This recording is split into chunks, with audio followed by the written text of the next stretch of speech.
왕국의 복음을 전하시다가 예수님이 돌아가신 이후에는 은혜의 시대가 열리면서 은혜의 복음이 전해지고, 이제 이 은혜의 시대가 끝나게 되고, 교회 시대가 끝나고 예수님이 공중에 임하게 되면 7년 대환란이 이어지게 되는데, 이 7년 대환란 때 전해지는 복음이 왕국의 복음입니다. 다시 유대인들을 향해서 이 왕국의 복음이 전해지게 되고, 그것을 믿는 자들이 바로 천년 왕국에 들어가게 되는 것입니다. 따라서 예수님이 전하셨던 이 하늘의 왕국은 무엇을 얘기한다고요? 앞으로 이루어질 천년 왕국을 일컬어서 하늘의 왕국이다, 이렇게 말을 했다는 것입니다. 계시록 20장 4절에 보면 바로 이 천년 동안 왕국을 다스릴 것에 대해서 말씀을 하고 있는 것을 보게 됩니다. 또 다른 개념의 하늘의 왕국이 있습니다. 천년 왕국과 달리 현재 우리가 사는 시대에 세워진 교회를 두고 하신 말씀이기도 합니다. 하늘의 왕국은 메시아이신 예수님께서 통치하실 천년 왕국도 있지만, 예수님 이후 지상에 세워진 교회를 통해서 세우신 이 왕국을 일컬어서 하늘의 왕국이다라고도 말을 한다는 것입니다. 마태복음 13장에는 7개의 비유가 나옵니다. 첫째 비유는 씨 뿌리는 비유입니다. 이 씨 뿌리는 비유를 비롯해서 알곡과 가라지의 비유, 그리고 겨자씨의 비유, 그리고 누룩의 비유, 숨겨진 보물의 비유, 그 다음에 값비싼 진주 비유, 그리고 그물 비유, 이렇게 해서 총 7개의 비유가 13장 한 장에 다 기록되어 있습니다. 예수님은 이 비유를 말씀하시면서 천국, 즉 하늘의 왕국은 마치 뭐뭐와 같으니라 라고 하면서 비유를 얘기하시는 것을 보게 됩니다. 예수님께서 비유로 말씀하신 이 하늘의 왕국은 회개하라, 하늘의 왕국이 가까이 왔다 하셨던 이 하늘의 왕국과는 다른 왕국입니다. 이 하늘의 왕국은 은혜의 시대에 세워진 교회, 즉 예수님께서 머리가 되셔서 통치하실 교회 시대를 말씀하고 있고, 교회를 말씀하고 있기 때문인 것입니다. 이 왕국의 특징은 말씀의 씨가 떨어졌으나 열매를 맺는 좋은 밭을 가진 사람도 있지만, 길가밭과 같이 말씀이 떨어져도 그 말씀이 그 사람의 심령에 떨어지지 아니하고 새가 날아와서 그냥 먹고 가버리는 이런 사람도 있다는 것입니다. 또 바로 이어서 나오는 비유 중에 하나가 알곡과 가라지의 비유가 나옵니다. 천국, 하늘의 왕국은 이와 같으니 하면서 알곡과 가라지의 비유에 대한 이야기를 합니다. 하늘의 왕국에 알곡도 있고 뭐도 있어요? 가라지도 있다는 것입니다. 그러니까 하늘의 왕국에 있는 이 알곡과 가라지, 이것은 천년 왕국과는 좀 다른 분위기라는 것을 우리는 짐작할 수가 있게 되는 것입니다. 이 하늘의 왕국에 속한 이 왕국은 따라서 천년 왕국과 다른 바로 이 땅에 속한 교회 안에, 바로 이 교회 안에는 믿는 사람들도 있고, 그리고 우리 가운데는 아직도 예수님을 믿지 않는 사람도 있다는 것입니다. 또 신실하게 열매를 맺으며 주님을 섬기는 사람도 있지만, 가라지와 같이 이곳에 들어와서 다른 사람을 해하고 그리고 망가지게 하는 사람도 이곳에 들어와 있을 수 있다는 것입니다. 특별히 신천지와 같은 사람들은 자신들이 알곡이라고 말을 하면서 사실은 가라지인데도 불구하고 이런 곳에 들어와 가지고 알곡과 같은 성도들을 싹 빼앗아 나가려고 하는 이런 못된 가라지 같은 인간들이 바로 있다는 것입니다. 이런 사람들은 우리가 굉장히 주의해야 되는 것입니다. 그런가 하면 둘째로는 하늘 왕국이 있습니다. 하늘의 왕국이 있는가 하면 하늘 왕국입니다. 이 하늘의 왕국은 영어로는 킹덤 오브 헤븐이라고 말을 합니다. 그런데 이 하늘 왕국은 헤븐리 킹덤입니다. 헤븐리 킹덤. 그래서 하늘 왕국, 이렇게 우리가 부를 수가 있는 것입니다. 이 하늘의 왕국은 예수님을 믿고 구원을 받은 성도들이 지상에서의 삶을 마치고 죽었을 때, 육신은 이 땅에 묻히지만 우리의 영혼은 하늘 왕국으로 들어가게 되는 것입니다. 따라서 예수 믿고 구원받은 사람이 죽은 후에 가는 곳, 거듭난 사람들이 죽은 후에 가는 곳, 이것이 뭐냐면 바로 하늘 왕국인 것입니다. 디모데후서 4장 18절 말씀에 보면 이런 말씀이 있습니다. 주께서 나를 모든 악한 일에서 건져내시고 또 자신의 하늘 왕국에 이르기까지 보존하시리니 그분께서 영광이 영원 무궁토록 있기를 원하노라 하고 바울이 디모데에게 편지를 쓰면서 한 말씀입니다. 바울이 얘기를 하는 거예요. 예수님의 하늘 왕국에 이르기까지 자신을 보존하시니 그러면서 주님께 영광이 영원토록 있기를 원한다고 찬양을 하고 있는 바울이 한 이 말을 통해서 이 땅에 세워질 지상 왕국이 아니라 천년 왕국과 같은 지상 왕국 또는 교회와 같은 이런 왕국이 아니라 우리가 이 세상을 떠난 후에 들어가는 하늘 왕국이 있다는 사실을 말씀해 주고 있는 것입니다. 근데 이 하늘 왕국은 예수님께서 부활하시기 전까지는 바로 땅 아래 있었습니다. 땅 아래. 우리가 살고 있는 이 땅 아래 낙원이라고 하는 이름으로 존재를 하고 있었습니다. 누가복음 16장 19절 이하를 보게 되면 부자와 나사로의 이야기가 나옵니다. 여러분 아시죠? 부자와 나사로의 이야기. 참고적으로 여러분에게 말씀을 먼저 드리면 이 부자와 나사로의 이야기는 비유가 아닙니다. 성경에 나오는 모든 비유의 이야기는 실명이 거론되지 않습니다. 그래서 어떤 사람이 뭐 이런 식으로 얘기를 합니다. 그런데 이 부자와 나사로의 이야기는 정확하게 어떤 사람의 실명이 기록되고 있습니다. 따라서 이 부자와 나사로의 이야기는 비유가 아니라 실제의 이야기를 기록하고 있는 내용이라고 할 수가 있는 것입니다. 이 말씀에 의하면 부자가 죽어서 간 곳은 지옥이었습니다. 이것을 영어로는 헬이라고 말을 합니다. 그리고 거지가 죽어서 간 곳은 구약 성도였던 아브라함이 머물고 있었던 낙원이었습니다. 이 헬과 이 낙원은 전혀 다른 성격을 가지고 있었습니다. 한쪽에서는 불에 타가지고 고통 가운데 있었고 한쪽에는 너무 평안한 가운데 있었습니다. 특별히 이 죽은 거지 나사로는 누구의 품에 있었습니까? 바로 아브라함의 품에 다 있었습니다. 이것을 바라보는 지옥에서 불타는 지옥에서 고통을 당하고 있었던 이 부자는 너무너무 부러웠습니다.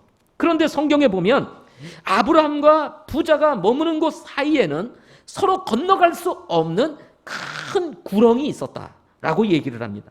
그래서 이 부자가 멀리서 아브라함의 품에 있는 그 거지 나사로를 보면서 아브라함에게 저 나사로를 통해서 나에게 손끝에 물 한 방울이라도 찍어서 내 혀를 서늘하게 해달라 이렇게 요청을 합니다. 그러나 큰 구렁이 있어서 서로 건너갈 수도 없고 건너올 수도 없다고 성경은 얘기를 합니다.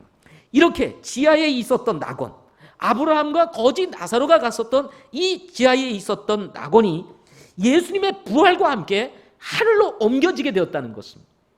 에베소서 4장 8절부터 10절 말씀에 보게 되면 그러므로 그분께서 이르시기를 그분께서 높은 곳으로 올라가실 때 포로로 잡힌 자들을 포로로 이끄시고 사람들에게 선물들을 주셨도다. 이제 그분께서 올라가셨은즉 그것은 곧 그분께서 또한 먼저 땅의 더 낮은 부분들로 내려가신 것이 아니면 무엇이냐. 내려가신 그분께서 또한 모든 하늘들보다 훨씬 위로 올라가신 바로 그분이시니 이것은 그분께서 모든 것을 충만하게 하려 하심이라 라고 말씀을 하시면서 예수님이 부활하신 이후에 이 낙원에 있었던 성도들, 구약의 성도들뿐만 아니라 모든 성도들을 다 이끌고 잡아가지고 어떻게 했냐면 이들을 하늘로 올라가셨다 이렇게 말씀을 하고 계시는 것입니다. 따라서 지하에 있었던 땅 아래에 있었던 낙원은 지금 비어있고 이 낙원이 지금 하늘에 올라가 있게 되는 것입니다. 하나님께서는 바울에게 바로 이 낙원을 보여주셨습니다. 고린도후서 12장 3절과 4절에 있는 말씀을 보게 되면 자, 내가 이러한 사람을 알았나니 몸 안에 있었는지 몸 밖에 있었는지는 내가 말할 수 없으나 하나님은 아시느니라. 그가 낙원으로 채어 올라가서 말할 수 없는 말들을 들었는데 사람이 그것들을 말하는 것은 법에 어긋나느니라 라고 얘기를 하면서 바울이 스스로 자기가 바로 옮겨진 그 하늘로 옮겨진 그 낙원에 갔었다고 이렇게 고백하고 있는 것입니다. 이 낙원이 어디에 있었습니까? 바로 셋째 하늘에 있었던 것입니다. 셋째 하늘. 따라서 거듭난 성도들이 세상에서 나그네의 길을 가다가 이 세상을 떠나게 되면 구원받은 사람들이 가는 곳, 우리 영혼이 가는 곳, 그것이 무슨 왕국이요? 하늘 왕국, heavenly kingdom 이렇게 말을 하게 되는 것입니다. 따라서 여러분, 우리가 죽으면 하늘의 나라에 가요 이렇게 얘기하면 안 되고 어떻게 얘기냐면 하늘 왕국에 갑니다 라고 이렇게 이야기를 하는 것이 바른 것입니다. 자, 세 번째로는 우리가 꼭 알아야 될 왕국은 하나님의 왕국입니다. 하나님의 왕국. 하나님의 왕국은 하늘의 왕국과 달리 거듭난 사람들 많이 들어갈 수 있는 곳이 바로 하나님의 왕국입니다. 우리가 어린 시절 주일학교 때에 아주 즐겨 불렀던 노래들이 있었습니다. 노래가 있었습니다. 지금도 아이들이 부르는지는 모르겠습니다. 제가 주일학교 시간에 잘 내려가지를 않아서 지금 예배를 드리고 있는 이 시간에 우리 주일학교가 지금 운영을 하고 있습니다. 약 100명의 학생들이, 어린이들이 지금 지하에서 2층에서 지금 뭐 말씀도 듣고 찬양도 하면서 주일학교가 지금 운영되고 있습니다. 그런데 제가 불렀던 노래 중에 어떤 노래가 있냐면 이런 노래가 있었습니다. 돈으로도 못 가요 하나님 나라, 맘 착해도 못 가요 하나님 나라, 거듭나면 가는 나라 하나님 나라, 믿음으로 가는 나라 하나님 나라. 우리는 수없이 이 노래를 불렀습니다. 이 노래를 통해서 우리에게 늘 전해주었던 메시지, 그것은 거듭난 사람만이 하나님의 나라에 들어간다. 그런데 이 하나님의 나라가 아니라 성경에서는 하나님의 왕국 이렇게 말을 하고 있는 것입니다. 요한복음 3장 3절에 보면 예수님께서 니고데모에게 응답하여 가라사대 진실로 진실로 내가 내게 이르노니 사람이 다시 태어나지 아니하면, 거듭나지 아니하면 하나님의 왕국을 볼 수 없다 이렇게 말씀을 했습니다. 따라서 이 하나님의 왕국은 거듭난 사람들만이 들어갈 수 있는 왕국이라는 것입니다. 이 왕국은 말 그대로 하나님께서 다스리시는 왕국입니다. 이 왕국은 하늘의 왕국과 달리 하나님께서 다스리는 왕국으로 예수님께서 자신의 모든 사역을 다 마치시고 그분이 다스리던 하늘의 왕국을 이제 아버지 하나님께 바칠 때가 온다고 성경에 이야기를 합니다. 그때가 언제일까요? 고린도전서 15장 22절부터 26절에 있는 말씀을 한번 보겠습니다. 자, 여러분 다 찾아서 고린도전서 15장 22절부터 26절에 있는 말씀을 한번 보도록 하겠습니다.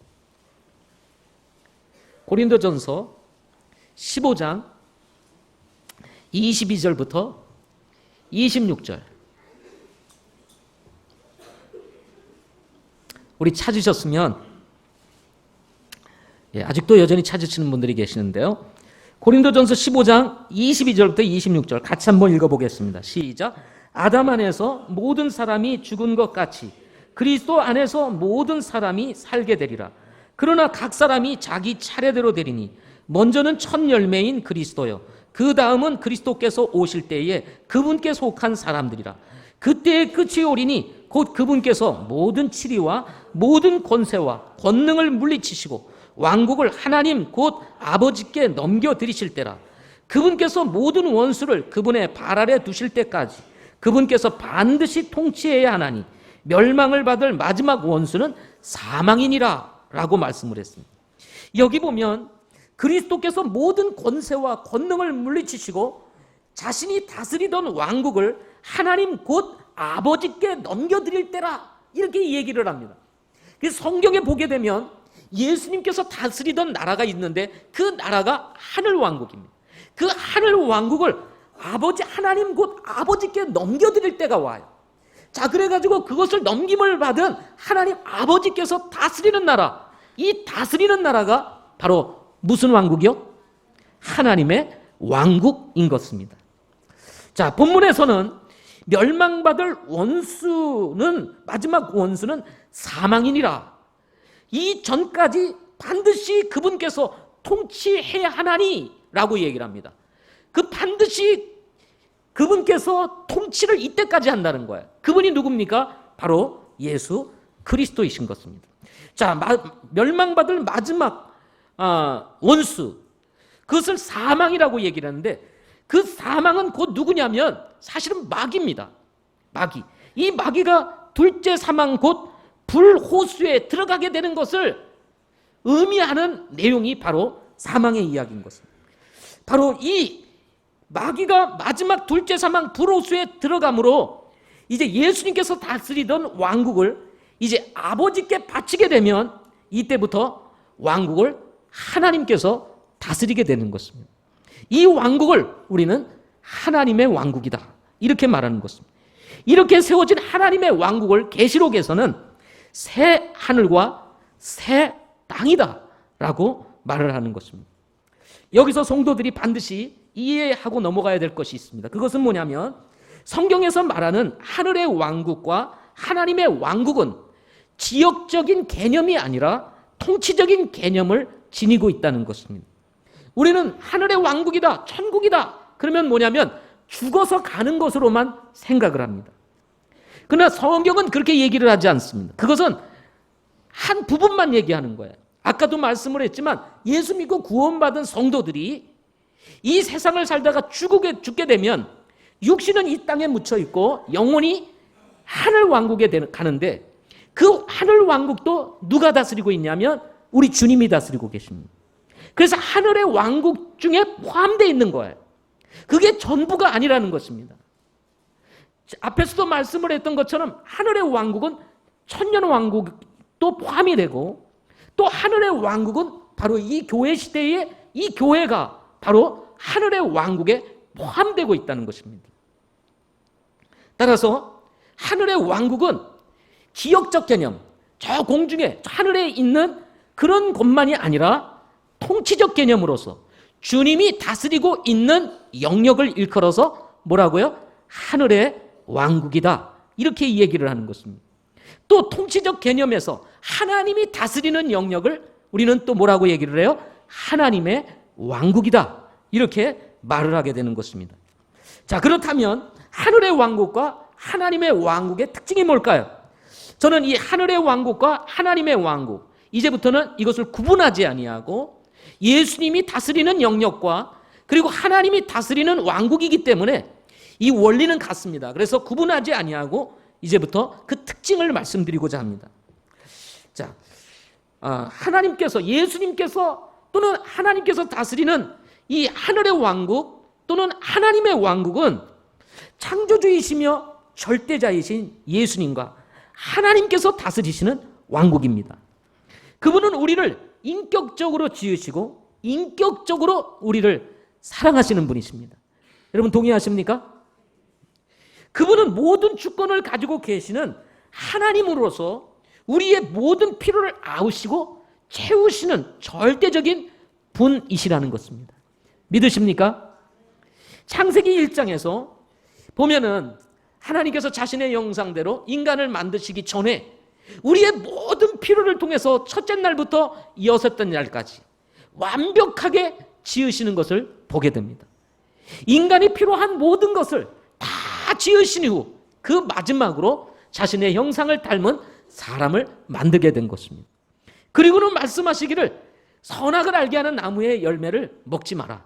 먹는 날에는 죽으리라. 라고 이렇게 말씀을 하셨습니다. 이 말씀의 진정한 의도는 뭐냐면 내가 지은 모든 것은 완전하니 더 이상 내가 지은 것에 손대지 마. 라고 말을 하는 것과 같은 것입니다. 그런데 아닙니다. 하나님, 또 다른 필요가 있어요. 하나님 지으신 건 불완전해요. 그러니 나는 선악을 알게 하는 나무의 열매를 먹겠습니다. 라고 하게 된다면 결국은 그것을 먹고 타락하게 되는 것입니다. 따라서 하나님은 인간을 위한 모든 필요를 완벽하게 채워주신 창조주 하나님이시며 절대자 하나님이시라는 것입니다. 그분 안에 안식이 있고 그분 안에 진정한 평안이 있다는 것입니다. 따라서 왕국의 특징의 하나는 뭐냐면 첫째는 왕이신 하나님께 순종해야 한다는 것입니다. 왕국의 특징, 왕이신 하나님께 뭐라고요? 순종해야 한다는 것입니다. 그분은 선하시며 거룩하고 완전하신 분이시기 때문인 것입니다. 반대로 인간은 연약함으로 똘똘 똘똘 뭉쳐 있습니다. 인간이 죄를 범한 이후에 삶을 보십시오. 똑똑한 것 같고 완전한 것 같고 그리고 정말 모자란 것이 없는 것 같이 보이지만 사람이 옆에서 살짝 건들기만 하면 분을 내고 화를 내고 욕이 쏟아져 나오고 여기서 악한 것들이 막 올라오지 않습니까? 또 여러분, 우리의 마음을 달콤한 것으로 유혹하게 되면 우리도 모르는 사이에 벌써 죄가 우리의 마음속으로 싹 파고들지 않습니까? 그래요, 안 그래요? 여러분, 우리가 굉장히 아주 담당한 것 같고 담대한 것 같고 그리고 모든 것을 이겨낼 수 있을 완벽한 사람처럼 보이지만 인간은요, 연약함으로 똘똘 뭉쳐있는 것입니다. 그러나 불완전한 인간이 완전함으로 나아가기 위해서 꼭 필요한 것이 한 가지 있습니다. 그게 뭐냐면 바로 하나님께 순종하는 것입니다. 비록 우리는 불완전합니다. 그러나 절대적이고 완전하신 하나님의 말씀에 순종하는 순간 하나님의 은혜로 우리는 완전함으로 나아가게 되는 것입니다. 따라서 순종은 믿음에서 오는 것입니다. 누구를 믿는? 하나님을 믿는, 우리의 왕이신 절대자이신 하나님을 믿는, 그분을 믿는 믿음에서 오는 것이 바로 순종이라는 것입니다. 왕을 신뢰하는 왕국 백성은 절대자이며 영원한 왕이신 하나님을 믿고 따르기 때문인 것입니다. 여러분, 구약 성경을 보게 되면 이스라엘 백성들을 하나님께서 신권으로 통치를 하셨습니다. 하나님께서 직접 모세를 통해서 이스라엘 백성들을 인도하셨습니다. 그럼에도 불구하고 이스라엘 백성들은 어땠습니까? 하나님의 말씀에 잘 순종했습니까? 순종하지 않았습니까? 잘 순종하지 않았습니다. 시시때때로 불평하고 시시때때로 원망을 했습니다. 왕국 백성으로서, 하나님의 백성으로서의 자세가 아니었습니다.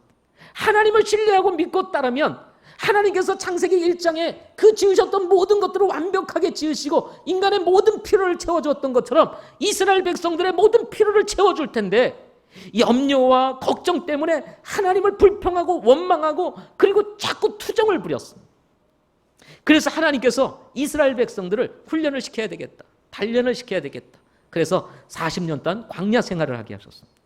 이때 이스라엘 백성들을 정말 보호하고 인도하시기 위해서 하나님이 특별한 은혜를 보여주셔가지고 주신 것이 있는데 그게 뭐냐면 구름 기둥과 불 기둥이라는 것이었습니다. 낮에는요, 이 사막이 얼마나 뜨겁습니까? 그러니까 하나님께서 이스라엘 백성들을 뭘로요? 구름 기둥으로 쫙 덮여준 거예요. 사막이 아무리 뜨겁다 할지라도 그것은 습도가 약하고 건조하기 때문에 그늘만 싹 치면 어떻게 됩니까? 시원합니다. 너무너무 시원해. 제가 몽골에 가서 경험해 봅니다. 몽골은요, 아주 햇빛이 뜨겁습니다. 고원지대이기 때문에. 그런데 그늘만 들어가면요, 얼마나 시원한지 모릅니다. 에어컨이 필요가 없어요. 예. 그것처럼 하나님께서 구름 기둥으로 탁 보호를 해줘. 근데 사막인 또 특징이 뭐냐면 밤에는 또 어떻습니까? 춥습니다. 그런데 희한하게 시간이 쫙 바뀌면 이제 밤으로 탁 가면 이 구름 기둥이 갑자기 살살살살살하고 불 기둥으로 싹 바뀌는 거예요. 그러면 이 불 기둥이 뭐가 돼가지고요? 화끈한 난로가 돼가지고 이스라엘 백성들을 또 따뜻하게 보호해주는 역할을 했습니다. 야, 자연 에어컨 그리고 자연 난방 시설을 하나님의 특별한 기적 가운데 40년 동안을 이스라엘 백성들이 누리며 살게 되었습니다. 그런데 바로 이 구름 기둥과 이 불 기둥은 하나님의 임재하심을 의미하는 것이었습니다. 그래서 이스라엘 백성들이 40년 동안 광야 생활을 하면서 갑자기 구름 기둥이 싹 지나가다가 구름 기둥이 멈췄습니다. 그러면 멈추는 순간 이스라엘 백성들도 어떻게 해야 됩니까? 멈춰야 했습니다. 그럼 멈추면 어떻게 됩니까? 이스라엘 백성들은 하나님께서 여기서 일단 머물고 있다가 또 다른 데로 가야 되겠다 생각을 해서 막 장막을 칩니다. 그래서 거기서 먹을 것도 해먹고 또 다 자리를 피고 다 이제 뭔가 좀 이제 먹을만하고 이제 쉴만하고 막 그러는데 그 다음날 구름 기둥이 또 움직여요. 그럼 어떻게 됩니까? 쳤던 장막 다 걷어가지고 또 움직여야 돼요. 거기다가 원망하고 불평했다간 어떻게 되죠? 뒤지게 맞죠? 구약에 보면 하나님의 말씀에 불순종하면 뒤지게 맞습니다. 그러니까 이스라엘 백성들이 결국은 어떻게 됩니까? 이 불기둥과 구름 기둥을 통해서 하나님께 철저히 순종하는 것을 배우게 되는 거예요. 예, 철저히 순종한 그 한 가지만을 가지고도, 뭐 그 외에도 이야기들이 너무 많습니다만은 철저히 하나님께서 이스라엘 백성들을 하나님께 순종하는 것을 훈련시키는 것을 보게 되는 것입니다. 반대로 예수님 또는 하나님께 순종하지 않는 것은 무엇을 의미할까? 그것은요, 불순종은 곧 다른 말로 얘기하면 우상숭배와 같은 것이었습니다. 이브가 스스로 신과 같이 되고자 선악을 알게 하는 나무의 열매를 먹음으로 타락하게 되었습니다. 바로 선악을 알게 하는 나무의 열매를 먹는 것은 곧 뭐였습니까? 불순종이었습니다. 하나님의 말씀에 대한 불순종이었고, 그 불순종은 자신이 스스로 신이 되고자 하는 마음으로부터 시작이 되었습니다. 그래서 불순종은 무엇을 얘기합니까? 우상숭배로 가는 지름길이라는 것입니다. 결국 타락으로 가는 지름길이라는 것입니다. 이로 인해서 이분은 하나님의 말씀을 불순종하는 죄를 범하고, 그것으로 인해서 아담도 똑같이 선악을 알게 하는 나무의 열매를 먹고 타락하게 됐습니다. 그의 모든 후손도 같이 타락을 함으로 말미암아 죄인이 되고 말았던 것입니다. 따라서 하늘의 왕국의 특징은 반드시 왕국 백성들은 순종해야 한다는 것입니다. 아멘. 그래서 그리스도인들은요, 순종하면 살고 불순종하면 어떻게 되는 거예요? 죽는 것입니다. 믿지 않는 사람들도 마찬가지입니다. 하나님의 말씀에 순종해가지고 예수님을 믿으면 사는 거고, 믿지 않으면 어떻게 됩니까? 지옥으로 가게 되는 것입니다. 불순종은 곧 하나님을 인정하지 아니하고 자신을 신으로 여기는 이브와 같은 죄를 짓는 것을 의미하고 있기 때문인 것입니다. 예수님은 세상 나라에 세워진 지도자들에게 동일한 원리를 적용하십니다. 로마서 12장 1절부터 2절 말씀에 보면 모든 혼은 더 높은 권력들에 복종할지니 하나님으로부터 나지 않은 권력이 없으며 이미 있는 권력들도 하나님께서 임명하셨느니라. 그러므로 누구든지 권력에 거역하는 자는 하나님의 규례를 거역하나니 거역하는 자들은 스스로 정죄를 받으리라. 그래서 하나님께서는 이 바울을 통해서 이 로마서를 기록하면서 이 세상에 있는 지도자들, 권력을 가지고 있는 사람들에게 순종하라는 것입니다. 아니, 순종이 안 되면 복종하라고 얘기를 하고 있습니다. 그 권력자가, 그 지도자가 옳든 그르든 세워진 권력에 대해서는 반드시 순종하라 하고 얘기를 했습니다. 왜 그럴까요? 순종만이 나라의 질서를 세우는 것이기 때문에 그렇습니다. 한 지도자에게 맡기지 아니하고 백성들이 이래라 저래라 그러면 배가 어디로 올라갈까요? 산으로 올라가게 되는 역사가, 기적이 일어나는 것입니다. 배가 바다를 물로 가야 되는데 산으로 올라가는 게 기적이 아니고 뭐가 있습니까? 그런 기적이 일어난다 이 말이죠.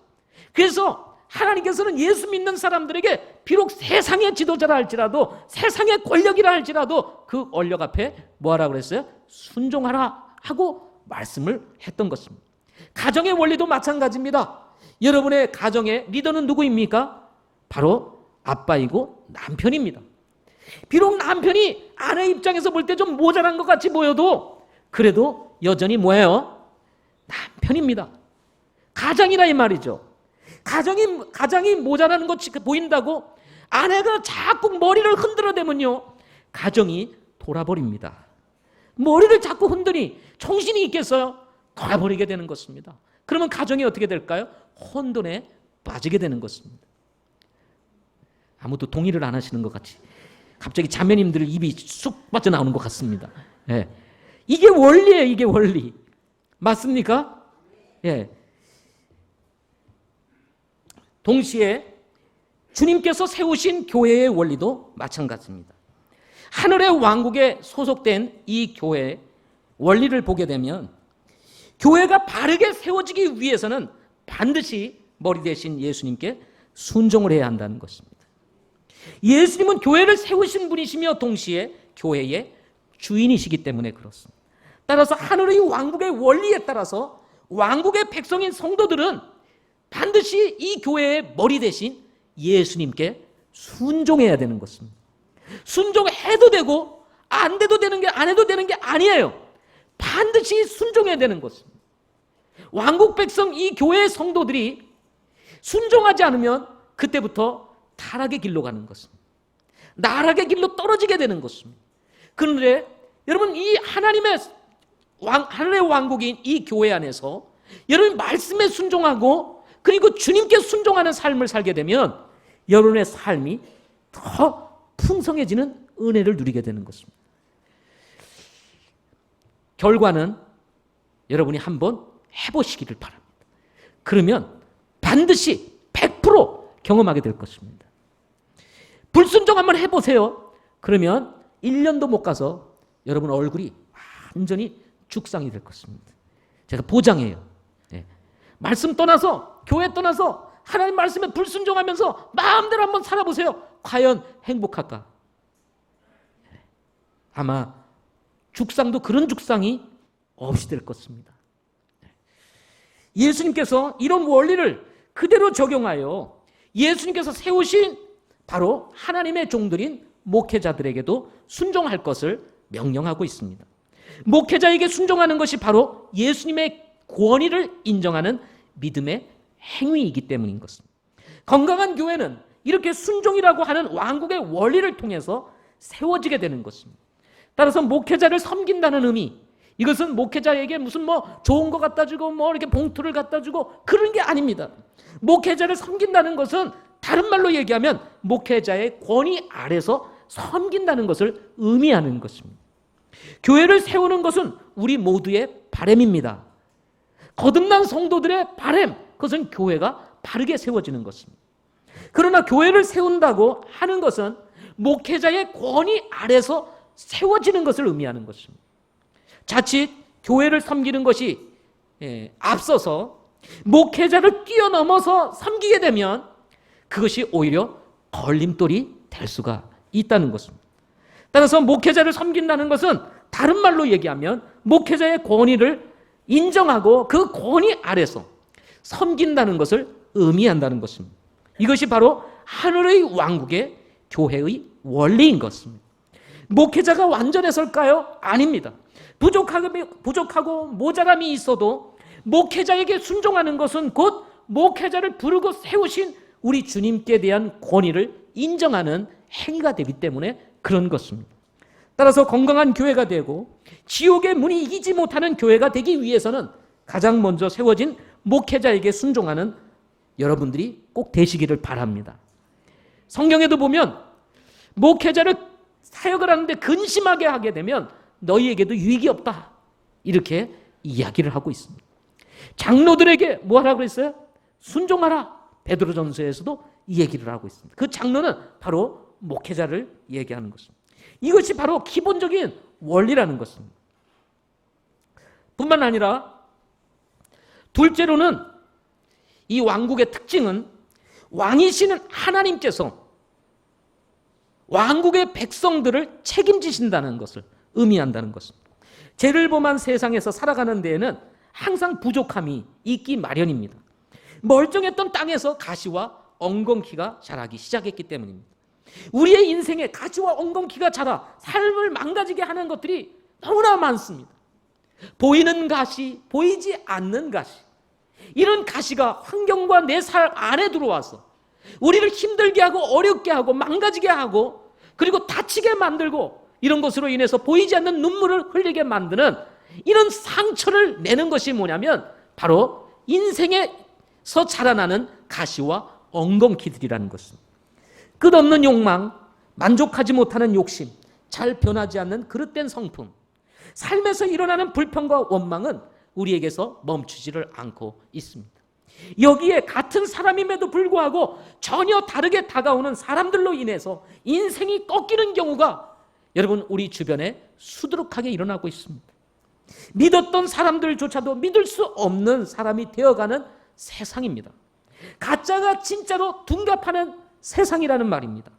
이런 일을 당하다 보면 우리 자체가 삶에 혼돈이 찾아오게 됩니다. 어떻게 사는 것이 올바르게 사는 것일까? 도대체 어떻게 사는 것이 바르게 사는 것일까? 이렇게 살아도 걸리고 저렇게 살아도 걸리는 인생 앞에서 여러분 우리는 좌절하고 절망하고 어디로 가야 할지 방향을 잡지 못한 채 방황할 수가 있다는 것입니다. 오늘 본문에서 말씀하고 있는 것과 같이 이런 세상에 사는 우리 왕국의 백성들에게 우리 하나님께서 말씀하시기를, 우리 주님께서 말씀하시기를 먹을 것과 입을 것 그리고 마실 것에 대해서 염려하지 말라고 말씀하십니다. 우리의 염려, 우리의 근심, 우리의 걱정의 대부분을 차지하고 있는 것이 무엇일까요? 그것은 먹을 것, 입을 것, 마실 것이에요. 이 문제만 해결이 된다면 걱정 끝이라고 생각을 할 것입니다. 그러나 이런 염려에 빠져서 사는 왕국 백성들에게 우리의 왕이신, 우리의 영원한 왕이신 우리 주님께서 말씀하십니다. 오히려 너희는 하나님의 왕국을 구하라. 그리하면 이 모든 것을 너희에게 더하시리라. 오히려 하나님께서는 먹을 것, 입을 것, 마실 것 염려하지 말고 오히려 하나님의 왕국을 위해서 구하라는 거예요. 그걸 구하라는 거예요. 그럼 우리가 볼 때는 하나님의 왕국을 구하는 것은 먹을 것, 입을 것, 마실 것과 아무런 상관이 없는 거예요. 무관한 거예요. 그것만 구하고 있으면 먹을 것 누가 주나요? 입을 것 누가 주나요? 마실 것 누가 주나요?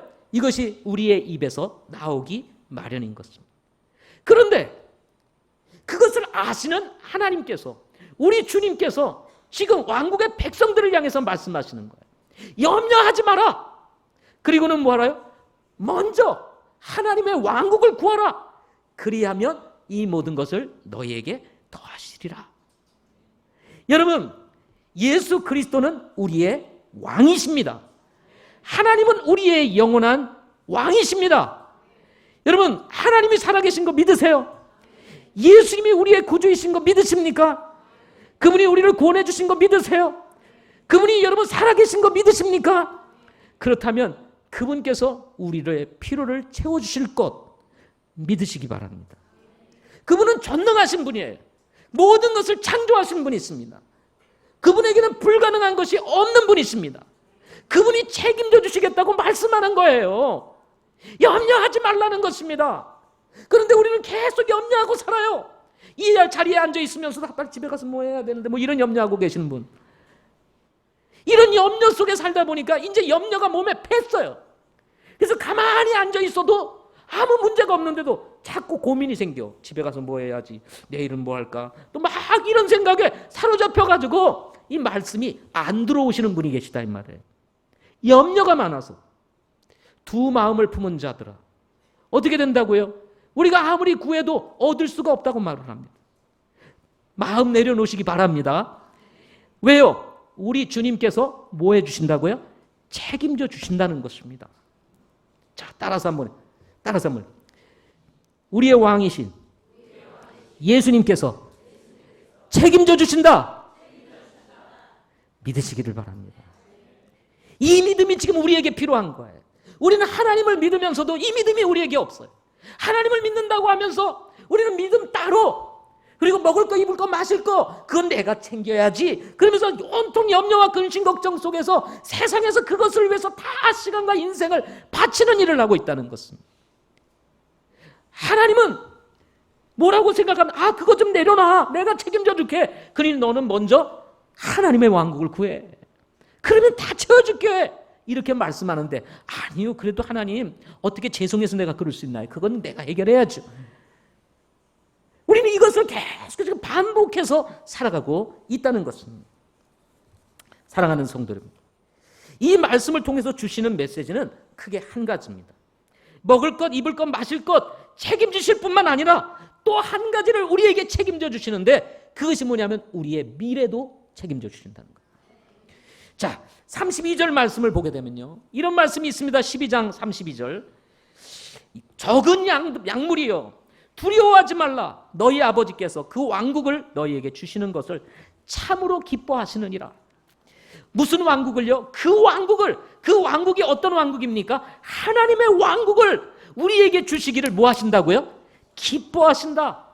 여러분, 이 세상의 왕국은 잠시 있을 것입니다. 이 세상의 왕국에서는 기대할 것이 없습니다. 이 세상의 왕국은요, 점점 시간이 지나갈수록요, 몸이 망가지고요, 그리고요, 정말 쓸모없는 인간이 돼버리고요, 사람이 점점 가면서 못나지고요, 점점 가면서 희망이 사라지고요, 자신감도 잃어지고요, 그리고 점점 삶의 소망이 사라지는 이 왕국이 이 세상 왕국입니다.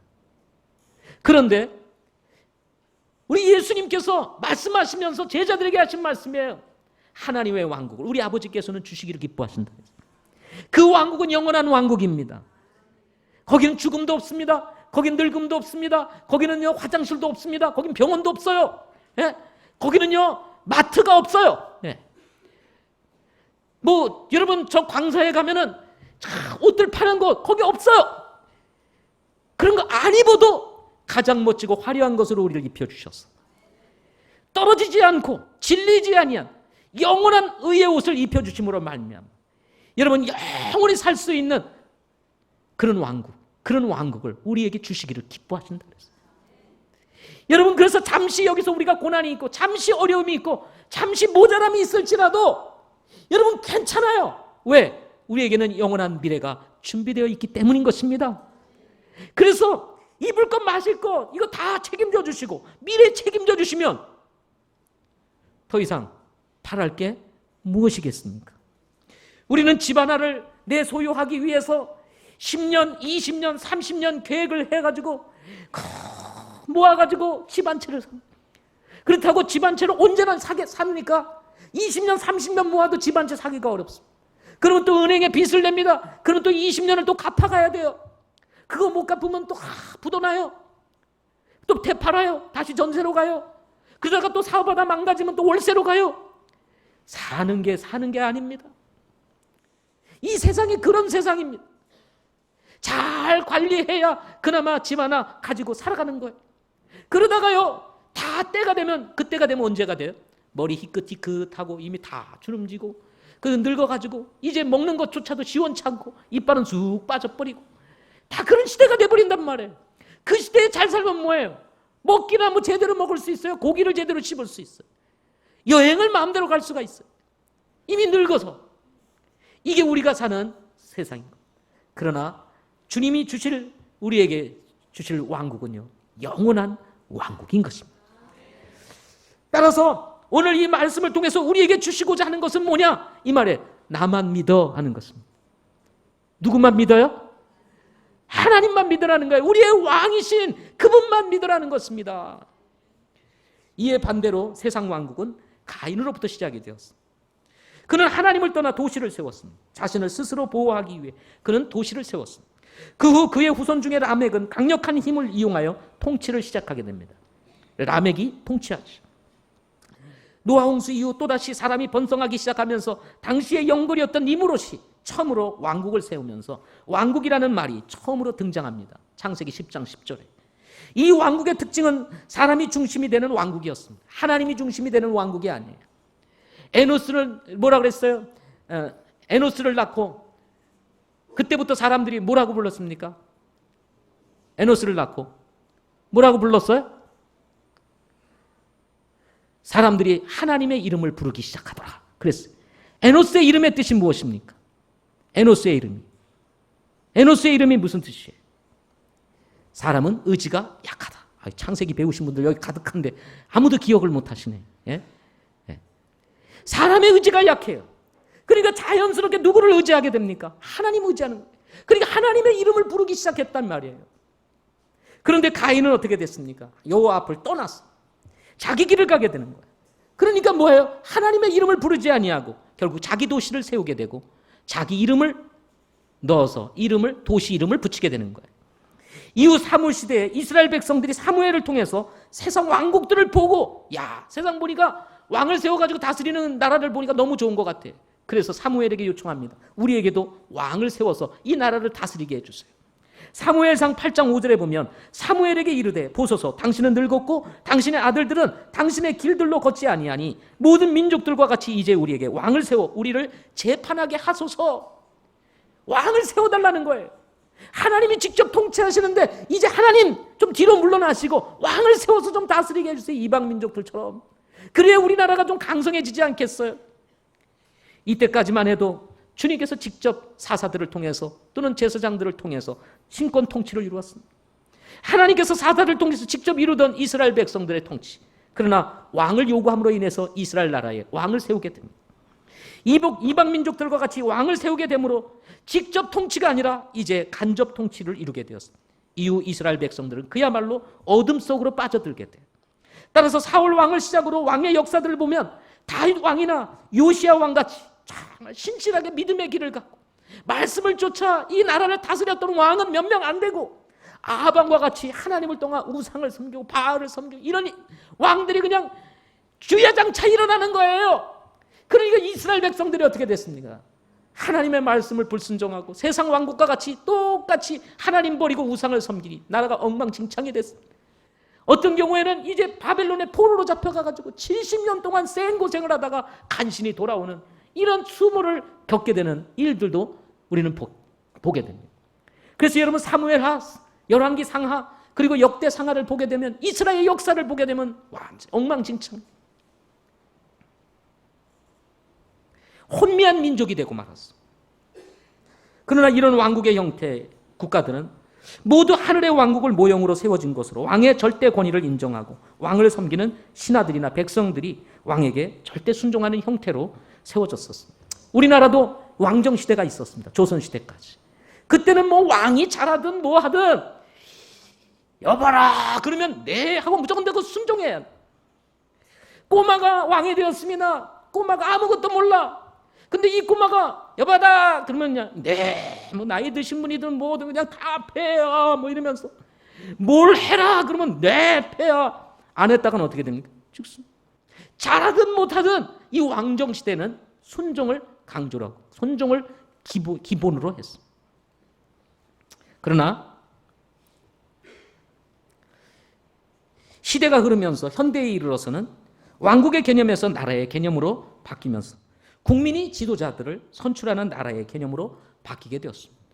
이런 세상의 나라의 개념은 이제는 왕이 주인이 아니라 국민이 주인이 됨으로 인해서 지도자들이 오히려 거꾸로 백성의 눈치를 보게 되는 사회가 되고 말았습니다. 결국 왕국의 개념이 사라지고 나라의 개념으로 통치 개념이 바뀌게 된 것입니다. 그래서 이 나라의 개념, 현재 가지고 있는 이 나라의 개념은, 민주주의적인 이 나라의 개념은 국민이 주인이 되기 때문에 마음에 안 들면 지도자들도 그냥 갈아치우게 되는 겁니다. 그래서 선거를 하게 됩니다. 따라서 다윗과 같이 하나님께서 세운 왕을 다윗 자신이 함부로 할 수 없다는 사실 앞에서 원수 사울을 제거할 수 있는 기회가 열렸음에도 불구하고 하나님의 주권에 맡기는 자세들이 사라지게 돼버립니다. 우리나라에서만 보더라도 시위가 문화라는 이름으로 자리를 잡으면서 잡임이 끊이지 않는 것도 국민이 주인이라는 기본 사상에 근거를 두고 있기 때문이라는 것입니다. 데이비드 웰스라는 사람이 있습니다. 이분은 우리는 근본주의지만 이 사람은 복음주의입니다. 그렇지만 복음주의지만 근본주의에 가까운 사고를 가지고 있는 분입니다. 이분이 아주 유명한 책 몇 권을 썼는데 그 중에 하나가 위대하신 예수 그리스도라고 하는 책을 썼습니다. 이 위대하신 예수 그리스도라는 책에서 합이라는 사람의 말을 인용하여 지금의 시대, 포스트 모더니즘이 가지고 있는 지금 포스트 모더니즘 시대의 실제적인 문제가 무엇인지를 지적하고 있습니다. 제가 한번 읽어보겠습니다. 포스트 모더니즘 내부의 구체적인 위기, 곧 단편적이고 허무하고 무질서한 것을 강조하면서도 불변하는 것을 이해하고 주장하고 표현하는 방식을 구체적으로 규정하는 어떤 것에 대해서도 깊은 회의를 표현하는 위기로 이해하는 편이 훨씬 현명한 것 같다라고 이야기를 하고 있습니다. 지금 시대를 우리는 포스트 모더니즘 시대라고 말합니다. 하비는 이 포스트 모더니즘 시대의 문제가 뭐냐? 그것은 무질서를 강조한다는 거예요. 기존에 가지고 있었던 질서를 파괴하고 오히려 자기 마음대로 살 것에 대해서 강조를 한다는 거예요. 그래서 현재 가지고 있는 기존의 질서에 대해서 뭐를 하는 거예요? 항쟁을 하는 거예요. 자꾸 시위를 하는 것입니다. 그래서 질서를 무너뜨리게 되는 거예요. 무질서를 강조하는 것이 포스트 모더니즘 시대의 현상이라는 것입니다. 뿐만 아니라 이 포스트 모더니즘 시대의 한 현상, 문제점을 뭐라고 얘기를 했냐면 불변하는 것을 이해하고 주장하고 표현하는 방식을 구체적으로 규정하는 어떤 것에 대해서도 깊은 회의를 가진다. 다른 말로 얘기하면 불변하는 건 없다는 거예요. 신은 없다는 것입니다. 절대 가치는 없다는 것입니다. 절대자는 없다는 거예요. 따라서 포스트 모더니즘 시대에는 신을 믿는다는 것은 마치 어리석은 것 같이 이렇게 여겨지는 시대라는 것입니다. 교회 가서 순종하고 무슨 하나님 말씀에 순종하고 이런 것은 포스트 모더니즘 시대에 맞지 않는 것이라는 거예요. 상대주의적 가치가 오히려 사람들의 마음을 파고들어서 중요한 것은 내가 중요하다는 거예요. 다른 사람보다도 중요한 것은 내가 중요하다는 것입니다. 이것이 바로 포스트 모더니즘 시대의 지금 현상이라는 것입니다. 이런 사회는 신이나 절대 가치를 인정하지 않는다는 것입니다. 과거에 가지고 있었던 사회적 가치관이나 질서 이런 것들을 부정하게 된다는 것입니다. 이런 사회를 두고 성경은 이렇게 말하고 있습니다. 또한 이것을 알라. 즉 마지막 날들의 위험한 때가 이르리라.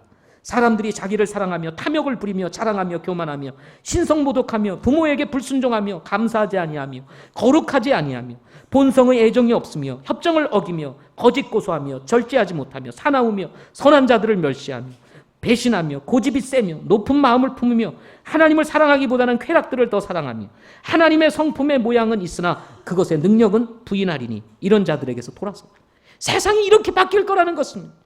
포스트 모더니즘 사람들의 생각을 그대로 놓았습니다. 여기 보십시오. 탐욕을 하고요. 사람들이 자기를 사랑하고요. 교만하고요. 하나님을 부인하고요. 부모에게 불순종하고요. 감사할 줄도 모르고요. 거룩하지도 아니하며 본성에 기본적으로 애정이 없어요. 요즘 사람들이 다 컴퓨터하고 살고 뭐 스마트폰하고 살고 요즘은 애들이 없어도 살아요. 친구가 없어도 살아요. 예? 친구들하고 놀기보다는 자기 방에 들어가서 혼자 뭐 하는 걸 더 좋아해? 재밌는 것은 친구들이 7명이 모였던 10명이 모였던 20명이 모였던 다 혼자 논다는 거예요. 이거 가지고. 그렇기 때문에 감성이 약해집니다. 전두엽이 망가져요. 그래서 인간이 가지고 있는 기본적인 의지, 판단 이런 것들을 제대로 하지 못하고 거칠게 반응하는 이런 현상들이 나타나게 되는 것입니다. 절제하지 못하고 사나워요. 사람들이. 부모들도 애들한테 말하기가 어려워요. 말하면 사납게 되들거든요. 우리 자녀들이. 사나운 자녀들 회개하시기를 바랍니다. 내가 보니까 여기는 얼굴은 아주 부드럽게 저를 쳐다보고 있는데 집에 들어가서는 굉장히 사나워요. 아주. 왜? 그렇게 지금 포스트 모더니즘 사회가 그것을 지금 몰아가고 있기 때문에 그렇습니다. 자기만이 최고인 줄 알아요. 이것이 지금 이 세상 사람. 선한 자들을 멸시한다고 그랬어요. 선한 자들을. 배신하고 고집이 세요. 하나밖에 안 낳잖아요. 하나밖에 없으니까 오냐. 자기가 제일인 줄 알아. 고집이 얼마나 센지. 어린 시절부터 고집이 세요. 근데 또 그렇다고 너 고집이 왜 세니? 그러면 또 부모가 싫어하잖아요. 말도 못해요. 고집이 세니 혼내주고 싶죠? 근데 부모가 그랬다간 큰일 나죠. 그러니까 말도 못해요. 예전에 우리 교회에서는요, 애들이 잘못하면 성도들이 다 혼냈어요. 근데 요즘은 혼냈다가 부모가 실적해서 교회를 안 나올까봐 혼도 못 내요, 요즘은. 교회에 어른이라는 게 있어야 돼요. 어른이 없어요. 애들이 최고예요. 이런 사회가 돼서는 안 된다는 거예요. 이게 포스트 모더니즘. 그야말로 지금 하나님부터 멀어지는 사회의 모습인 것입니다. 이런 사람들의 특징이 있는데 이런 특징을 디모데후서 3장 1절 5절 쭉 얘기한 이후에 또 얘기하기를 이런 사람들은 항상 배우나 결코 진리에 이르지 못한다. 배우는 걸 좋아서 계속 배워요. 그런데 진리에는 이르지 못해요. 말은 잘합니다. 포스트 모더니즘 사람들은 말을 잘해요. 애들 한번 해보세요. 말들을 얼마나 잘하는지. 당할 재간이 없어요. 근데 다 쓸모없는 것들입니다. 말은 잘하면 뭐예요? 진리가 담겨있는데 진리가 없어요. 이런 세상에서는 기대할 것이 없습니다. 바울은 오히려 디모데에게 이런 사회를 두고 이렇게 말합니다. 참으로 그리스도 예수님 안에서 하나님의 뜻대로 살고자 하는 모든 자는 핍박을 받을 터이나 악한 자들과 유혹하는 자들은 점점 더 악하여서 속이기도 하고 속기도 하리라.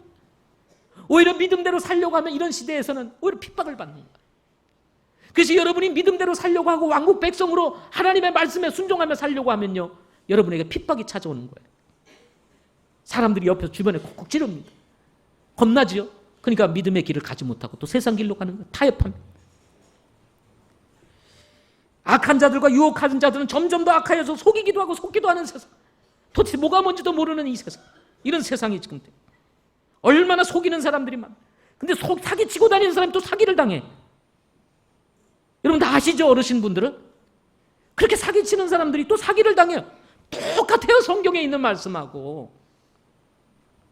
이것이 바로 사람이 주인이 돼서 사는 세상 나라의 모습인 것입니다. 따라서 더 이상 세상 나라는 바라볼 것이 없다는 것입니다. 사람이 중심이 되어서 다스리는 나라에서는 기대할 것이 없다는 것입니다. 동성애가 이제 아버지 합법화되고요. 예? 이슬람 세력이 지금 엄청나게 경제와 정치를 이용해가지고 들어오고요. 예? 1000명을 저기 그 근로자들을 이쪽으로 이주를 시킨대요. 7,000명인가 7,000명 이주시키는데 그것도 우리나라에서 월 150만 정착금을 매월 지급하면서 할랄 저기 식품단지를 세우기 위해 가지고 7,000명을 이주시켜가지고 정착금까지 줘가면서 그들은 지하드입니다. 지하드. 그들이 들어오는 순간 우리도 어느 나라 언젠가는 테러가 일어나게 돼요. 이런 일들이 벌어나게 돼요. 기도해야 됩니다. 그렇다면 우리는 어디서 답을 찾아야 될까? 하늘의 왕국이면서 천년의 왕국에서 다스릴 왕이신 예수 그리스도, 지금 교회를 다스리고 계시는 우리 주 예수 그리스도, 죽음 이후 우리를 하늘 왕국을 예비해 놓으신 예수 그리스도, 거듭난 사람들만이 들어갈 수 있는 영원한 하나님의 왕국을 우리에게 주시기를 기뻐하시는 삼위일체 하나님, 바로 그분만이 우리 인생의 답이라는 것입니다. 그분만이 우리를 책임지실 수 있는 유일한 우리의 왕이시며 영원한 왕이시기 때문인 것입니다. 계시록 19장 16절에 의하면 그분의 이름을 두고 이렇게 부릅니다. 그분은 왕들의 왕이요 주들의 주다. 그분을 일컬어서 뭐라고요? 왕들의 왕, 주들의 주라고 그분을 그렇게 이름을 일컬었습니다. 따라서 하늘나라 또는 하나님의 나라라고 하는 개념보다는 성경적인 개념, 바로 왕국 개념이 성경적이라는 것입니다. 따라서 우리는 이제부터 하늘의 왕국 또는 하늘왕국, 하나님의 왕국이라고 하는 이름을 바르게, 단어를 바르게 사용해서 우리가 나라 개념이 아닌 바로 왕국 개념으로 통치의 개념을 이해하고 우리가 주님의 말씀에, 왕이신 우리 주님의 말씀에 순종하며 사는 우리 성도들 되실 수 있기를 바랍니다. 기도하겠습니다.